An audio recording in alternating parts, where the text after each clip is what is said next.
আমাদের দেশে আছে মাজার পূজারী আর ভারতে আছে গরুর পূজারী।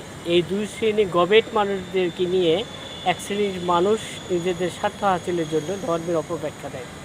আমরা দেখলাম সম্প্রতি ভারতে গরু নিয়ে একটা বিশৃঙ্খলা সৃষ্টি হয়েছে।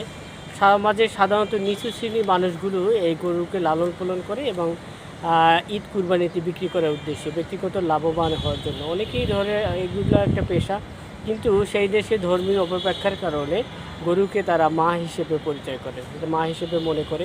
এখন প্রশ্ন হলো, এই মায়ের মর্যাদা কতদিন আপনাদের কাছে? 5 বছর, 7 বছর, 8 বছর, 10 বছর বা কিংবা 15-20 বছর, এরপরে তাদেরকে ছেড়ে দেন রাস্তায়। এরপরে দেখভাল কার দায়িত্বে থাকে? আপনাদের মায়েদের কি অবস্থা হয়? এই হচ্ছে তার সম্মান?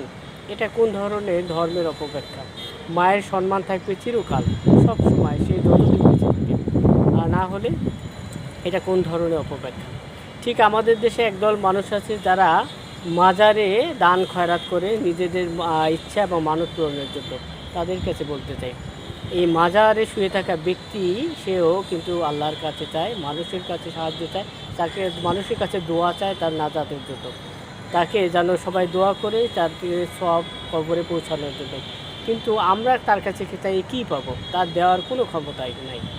একমাত্র দেওয়ার ক্ষমতা হচ্ছে আল্লাহ রাব্বুল আলামিনের। অথচ এই মাজারে পড়ে থাকা মানুষগুলো যারা মাজারের তাদের দান, অর্থ সম্পদ, বিভিন্ন খাদ্যদ্রব্য দেয়, এদের বাবা মার খোঁজ নিয়ে দেখেন, এর বাবা মা অনাহারে পড়ে থাকে। তাদের সেবা শুশ্রূষা করা, তাদের দেখভাল করা এদের দায়িত্ব, সেটাও তারা মনে করে না।